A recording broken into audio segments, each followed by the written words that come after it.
की भावना, महिला को सम्मान देने का जो तरीका अपनाया गया है, इससे महिलाएं काफी प्रभावित है और ये योजना चलनी चाहिए। ये योजना लगातार चलनी चाहिए। उनका किया हुआ प्रॉमिस, किसानों को किया हुआ प्रॉमिस कि 3200 रुपया में धान उठाव होगा, अभी सभी केंद्रों का उद्घाटन माननीय लोग कर रहे हैं। ये सुनिश्चित करें कि वहां 3200 से। पार्टी मुख्यालय में आज पार्टी के पदाधिकारियों के, खासकर सेंट्रल केंद्रीय पदाधिकारियों के आज बैठक आहूत की गई है, जिसमें चुनाव के संदर्भ में और भावी रणनीति, आने वाले रोड मैप के संदर्भ में भी चर्चाएं अभी चल रही हैं। हम सभी लोगों ने अलग अलग रूप से पार्टी के सभी इकाइयों के साथ अलग अलग बैठक करके उनका फीडबैक सिलेक्शन को लेकर या फिर आने वाले समय को लेकर पार्टी के लिए एक फीडबैक उनसे हम लेने का काम चल रहा है पार्टी के अंदर। पहले हम लोग ने संसदीय बोर्ड का, प्रत्याशियों का और फिर वरीय पदाधिकारियों का, फिर हम नीचे भी जाएंगे। नीचे के जिस क्षेत्रों में हम लोग चुनाव लड़े वहाँ के नीचे के पदाधिकारियों का भी फीडबैक आना जरूरी है, क्योंकि उससे क्या होता है कि पद्धत प्लान बनाने में बहुत आसानी होती है। हमने तय किया है, पिछले बार भी मैंने कहा था कि हमने तय किया है कि ये कुछ महीना सरकार के लिए और सरकार को नीति बनाने का, सरकार को इस राज्य के परिप्रेक्ष्य में लिए हुए 5-6 जो उनके हिडन एजेंडा जिनको वो कहते हैं, उनके लिए थोड़ा समय हम लोग निश्चित रूप से देंगे। लेकिन ये निश्चित है कि हम राज्य और राज्य के लोगों के हित में हम हर समय खड़े रहेंगे। ये निश्चित है कि विधानसभा के अंदर और विधानसभा का समय, जितना समय विधानसभा का इस राज्य के परिप्रेक्ष्य में चर्चाओं पर होना चाहिए, मैं लगातार 20-25 साल से प्रत्यक्ष अप्रत्यक्ष रूप से इसको मैं देख भी रहा हूं। हमेशा सरकारी पक्ष हावी रहता है और कभी भी हेल्दी जो एक डिस्कशन का मंच बनना चाहिए वो हो नहीं पाता है। कभी कभी कार्यमंत्रणा समिति के विषयों को भी अपने अनुरूप बहुत है, चूंकि हर जगह के लिए बहुमत चाहिए, तो ये बन नहीं पाता है। तो हम इसके ऊपर भी हम कभी मंथन करेंगे, हम प्लान करेंगे और मेरा पूरा और मेरी पार्टी का अभी फर्दर प्लान, जो भी आगे का प्लान हमारा बन रहा है, उसमें हम पब्लिक के बीच में खड़ा होकर वो सारे इश्यूज, जिस इश्यूज के साथ लोगों को गोलबंद करने या में सफल हुई जो सरकार, जो गठबंधन की सरकार है, गठबंधन की सरकार के दलीय नीतियों को और नियत को हम जानते हैं। बावजूद इसके मैंने कहा कि वोट का ध्रुवीकरण, जातीय ध्रुवीकरण, ये कहीं ना कहीं वोट को प्रभाव किया। डेवलपमेंट का विषय पीछे छूट गया, राज्य के विकास, राज्य की तरक्की कहीं ना कहीं पीछे छूट गया है। नौजवानों के साथ भी इसी तरह का एक वातावरण राज्य के अंदर आया और वो वातावरण कहीं ना कहीं उनके भविष्य को और भविष्य के साथ खिलवाड़ करने का काम किया। ये अभी तुरंत से इसको आप नहीं माप सकते हैं, लेकिन आने वाले समय, जैसे जैसे समय बीतेगा, आप देखेंगे कि एक घोर निराशा के दौर से जो राज्य गुजर रहा था, यहाँ के युवा गुजर रहे थे, वो आगे ये बढ़ेगा।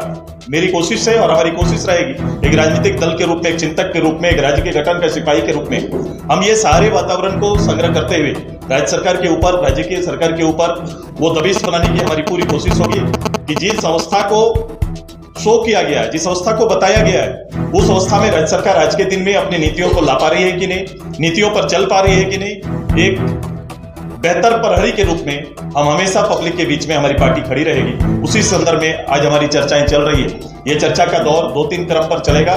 मैं इसके बाद आज जिला तक का है, जिला के बाद मैं ब्लॉक में भी जाऊंगा और मेरा दौर और आगे ऐसा रहेगा कि बड़ा सहज बन के राज्य के लोगों को, समुदायों के बीच में हम जाने का मेरा कार्यक्रम है कि हम आएंगे। मैं अपना आने वाला कार्यक्रम भी आपको बताएंगे कि किस रूप से मैं पूरे प्रत्यक्ष रूप से पूरे झारखंड के 2400 जिला के अंदर जो राज्य के बहुमत और बहुमत देने वाले आम लोगों के बीच में हम जाएंगे, बैठेंगे, उनसे चर्चाएं करेंगे। ये प्रथम हमारा कार्यक्रम में भी सामने आएगा।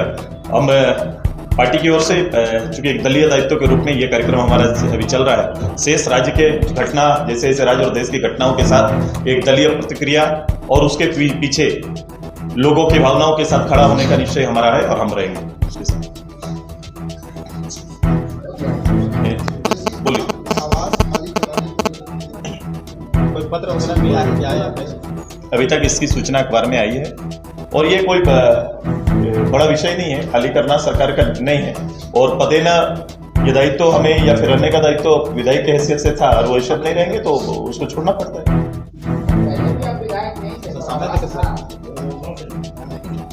हाँ, उस समय सरकार ने कंडीशन लगा के उसका एक रास्ता निकाल के रहने के लिए अधिकृत किए थे, तो हाँ, अभी सरकार को है कि वो हमारा मंत्रिमंडल, मैंने देखा मंत्रिमंडल या मुख्यमंत्री परिषद का हिस्सा हो सकता है। इस बार सरकार कोई रास्ता नहीं खोज रही है, कट टू कट बात कर रही है। मेरे लिए ये कोई विषय नहीं है, मेरे लिए वो छत विषय नहीं है।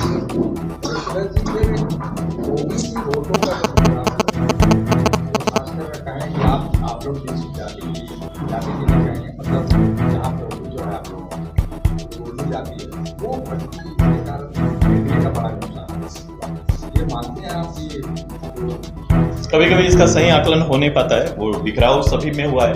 मैंने कहा कुछ समुदाय विशेष का दुर्विकरण हुआ है और कुछ में बिखराव आया है। जब बिखराव आएगा तो कोई एक बड़ा समुदाय नहीं, ये अभी बता रहे थे हम लोग, ये आबादी बैकवर्ड ओबीसी की आबादी लगभग 50% के आसपास की है। तो ये कहीं ना कहीं वो उसमें अलग अलग जगह पर अलग अलग निर्णय, अलग अलग समुदाय अलग अलग क्षेत्र में अलग अलग रूप से अपनी राय देते हैं। संगठित रूप से इस प्रदेश के अंदर में जिस रूप से रहना चाहिए, जिस रूप से संगठन को एकत्रित करना चाहिए, बहुत लोग इसमें मेहनत कर रहे हैं, बहुत लोग काम कर रहे हैं। ये कोशिश जरूर रहेगी हर वर्ग ध्रुवीकरण का हिस्सा बने, ताकि कोई बिखराव ना हो और एक अच्छा उन पक्ष में, ओबीसी के पक्ष में, उनके हक के पक्ष में अच्छा निर्णय।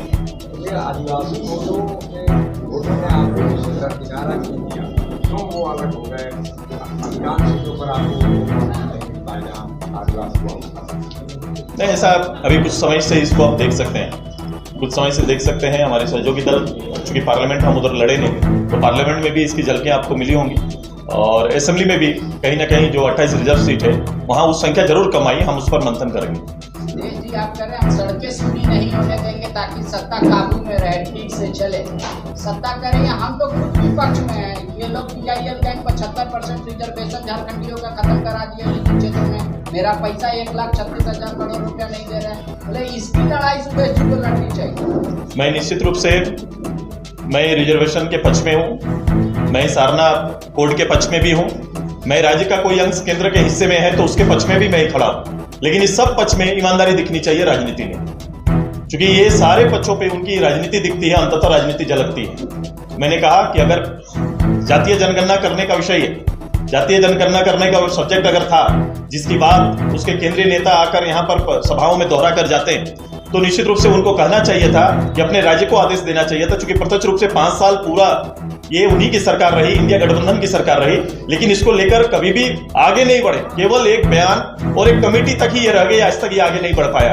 अभी भी पहला निर्णय वही आना चाहिए कि आप जातीय जनगणना प्रदेश के अंदर में कराइए, हम आपके साथ हैं। आपने विधानसभा के अंदर एक सदस्य के रूप में, मेरी पार्टी के नेता के रूप में भी आपने मुझे देखा था कि जब राज्य के इन तीनों एजेंडे पर, राज्य के हित के एजेंडे जब आते हैं तो सुदेश बातों पक्ष और विपक्ष नहीं देखता, सीधे खड़ा होकर उन विषयों को समर्थन देने का काम करता है। यही ईमानदारी उनको भी दिखानी चाहिए। आज जिन फंड की बात कर रहे हैं, फंड को जरा क्लियर करना हो, जो भारत सरकार से मांगने का, मैं पहले भी कहा 5 साल तक ये मुख्यमंत्री के रूप में प्रधानमंत्री से इस इश्यू के साथ, नीति आयोग के साथ इस इश्यू के साथ, खुद मुख्यमंत्री को फ्रंट में आना, वित्त सचिव के साथ, चीफ सेक्रेटरी के साथ जाके कमेटी बात करे पहले कि किन किन हिस्सों में कहां वो छूट जा रहे हैं। अखबार से ये इसका समाधान नहीं निकलेगा, बैठकों से समाधान निकलेगा। और राजहित का अगर कोई पैसा सेंट्रल में है तो उसको मांग के लेके आए। वो तो अभी लोग को दोषी मान रहे हैं। अभी जैसे 75% निजी क्षेत्र में आरक्षण था झारखंडियों का, वो कह रहे हैं वो भी खत्म हो गया। आप लोग तो सरकार को चलने नहीं दे रहे हैं। आप बोलो अर्बन एरिया का रिजर्वेशन किसने खत्म किया? अर्बन चुनाव क्यों नहीं हो पाया? अभी तक अर्बन चुनाव क्यों नहीं हो पाया? क्यों उसके आरक्षण को समाप्त किया गया? पंचायत के आरक्षण को किसने समाप्त किया?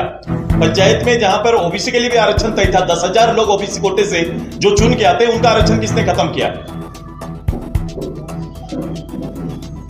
लेकर आपका क्या रुख है? हम लोग प्रथम दिन से रुके। प्रथम दिन से अगर कोई गड़बड़ी हुई है तो उसके ऊपर तुरंत से कार्रवाई करना चाहिए। सरकार, मैंने कहा था, आदरणीय चंपई सोरेन जी मुख्यमंत्री बने थे, याद होगा मेरा पहला स्पीच, मैंने कहा कि आप बने हैं तो संभावनाएं दिख रही है, और उन्होंने इसी बात का जवाब दिया था कि मैं आया हूं, जवाब दूंगा। याद होगा कर्मचारी चयन आयोग में पिछली बार भी जो एग्जाम कैंसिल हुआ था, कैंसिल होने में चेयरमैन रिजाइन किए, कुछ लोगों की गिरफ्तारी हुई, लेकिन उसके बाद भी आज क्या हुआ है, आज कहां तक गए हम, इसकी जानकारी किसी को नहीं। गिरफ्तारी के बाद लोगों को चिन्हित करके सरकार आगे बढ़ पाई है क्या? कुछ की है उसमें तो सरकार को बताना चाहिए। मैं तो मैया योजना पर मैं सरकार के साथ खड़ा हूं। इस राज्य की भावना, महिला को सम्मान देने का जो तरीका अपनाया गया है, इससे महिलाएं काफी प्रभावित है और ये योजना चलनी चाहिए।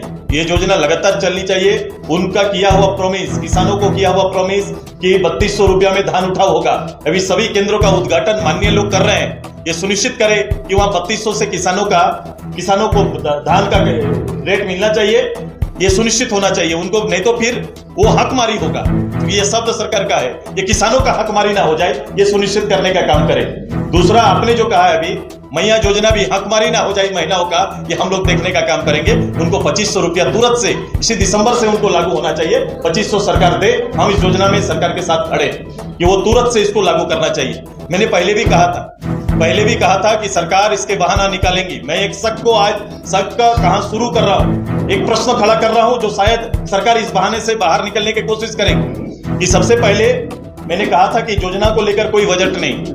आप इस बात को स्पष्ट मानते हैं कि इसको लेकर कोई सरकार ने पिछले 23-24 में कोई बजट नहीं रखा था। दूसरा, इस योजना को किनको दिया जाएगा, यह प्रावधान क्या होगा, उसका नियम क्या होगा, सरकार ने नहीं बनाए थे। इसीलिए तो सरकार बाद में नियम बना रही है। पहले पैसा भेजे हैं, फिर सरकार नियम बनाती है, फिर अभी कह रहे हैं कि इनको मिल सकता है, इनको नहीं मिल सकता है। अगर ये नियत, तो फिर इस नियत को क्या कहा जाए? वोट को प्रभावित करने वाला दिया हुआ ये उनका एक कार्यक्रम था, वोट के लिए कार्यक्रम था, क्योंकि उस समय सभी के खाते में चले गए। सरकार ऐसे कैसे कर सकती है? बिना नियम बनाए हुए लोगों के खाते में पैसा कैसे भेज दी? अगर सरकार के संज्ञान में ये नहीं था, तो अगर किसी ने गुस्ताखी की है तो उसके खिलाफ में सरकार क्या कार्रवाई करने जा रही है क्या? यह जिम्मेदारी लेना पड़ेगा, और इस जिम्मेदारी मैं जानता हूं ये किसके लिए हुआ। और सरकार, मैं कह रहा हूं, जिस बात का मुझे डर है, मैया योजना में सरकार ही कहीं और सरकार के लोग, सरकार ही लोगों को अदालत का भेज दे, ऐसा शंकाएं हैं मेरी, ऐसा शक है मेरा कि भेज न दे और फिर कहे कि भाई अदालत का निर्णय ऐसा आ गया इसलिए मैं आगे नहीं कर सकता। ऐसा बहाना सरकार खोज सकती है, लेकिन अब बहाना नहीं, बल्कि सरकार के साथ हम खड़े हैं। सरकार हर हालत पे अपने किए हुए वायदे को पूरा करे, और जो वादा पूरा करेगी सरकार के साथ हम भी खड़ा है रहेंगे, उनको शाबाशी देने का काम हम लोग करेंगे। ये जो आप आशंका जाहिर कर रहे हैं कि सरकार खुद PIL करा देगी, वोट का हवाला देके भैया, ये तो बड़े मुद्दों से पलायन का रास्ता खोजेगी। बिल्कुल, सरकार मुद्दों से पलायन का रास्ता इसी तरह से निकालती है और ऐसा खोज सकती है, और फिर ये दोष सामने विपक्ष को देंगे। इसलिए मैं पहले कह रहा हूं, क्रिएटिव इस तरह से हो सकता है, लोग इस तरह क्रिएट कर सकते हैं, ऐसे बहाने सरकार बनाने की आदी रही। 3200 नहीं मिल रहा है किसानों को, 2400 में था। मैं वही बोल रहा हूँ, 3200 केंद्रों में जाए किसान, झारखंड के लोगों, किसानों को, ये एक तो हकमारी होगा, महिलाओं का हकमारी होगा। सरकार को ये दोनों चीजों पर हकमारी नहीं करना चाहिए मुख्यमंत्री जी को। सरकार का तो कहना है कि हमने डेडलाइन नहीं दिया है 3200 के लिए, 5 साल। सरकार के मुखिया के भाषण को निकाल लीजिए, चुनाव से पहले के भाषण को आप बेहतर, हमारे पास तो रहता नहीं है, आपके पास उनके भाषण होंगे रिजर्व, उन भाषणों को निकालिए। क्या दिसंबर में हम 2500 देंगे महिलाओं को? नहीं कहा था सरकार ने? कहा है कि नहीं कही? आप उसको निकाल लीजिए। किसानों को मैं ये दूंगा तो कब देंगे? पिछले बार भी यही 25 लाख नौकरी का ही हर्ष हुआ है, फिर से कुछ नौकरी का वादा करके आए हैं। ये नौकरी का क्रम कब से प्रारंभ होगा, ये भी सरकार को बताना चाहिए। लेकिन सुदेश जी, सरकार एक ही लाइन में आपके सारे बात को खारिज कर देती है, बोले जनता का दोबारा पुनः आशीर्वाद प्राप्त करके आए हैं और प्रचंड बहुमत से आए हैं। मैं जनता के प्राप्त आशीर्वाद पर तो धन्यवाद देता हूं कि आपको आशीर्वाद प्राप्त हुआ, लेकिन आपके आशीर्वाद आपके भाषण पर निहित है। आपने जो आश्वासन और भाषण दिया है, उन्हीं को सरकार, उसी विषय को सरकार ने, लोगों ने आशीर्वाद दिया है। सरकार का ये काम के आशीर्वाद मिला है। बिल्कुल, काम, भाषण ही काम का बोल रहे हैं। जो घोषणा पत्र या जो घोषणाएं आपकी है, वही आपका आधार है, उसी आधार को आशीर्वाद मिला है। और आप जैसे ये बहुत बड़ा सवाल किया कि सरकार खुद PIL कराएगी, मैया योजना को बंद कराएगी, शंका है मेरा, ये डर है मेरा। तो ये 75% किसने खारिज करवाया? ये मेरा डर है, किसी ने खारिज नहीं करा। मैं कह रहा हूं, मैं 3 उदाहरण उनके दिए हैं। सरकार को हक है, मैंने कहा इसी विधानसभा में अपने रिजर्वेशन देने का सरकार को है, जातीय जनगणना कराने का सरकार को है। सरकार आगे आए और निर्णय ले। सरकार तो कह रही है कि PIL का आप लोग चलाते हैं। मैं कह रहा हूं, फिर ये जुबानी जंग ना हो जाए, अखबारी लड़ाई ना हो जाए, टीवी का बहस ना बन के रह जाए। जनता के लिए जो विषय चुना गया है, जिस विषय को रखा गया है, जिस विषय पर बहुमत लिया गया है, वो विषय जनता तक पहुंचनी चाहिए।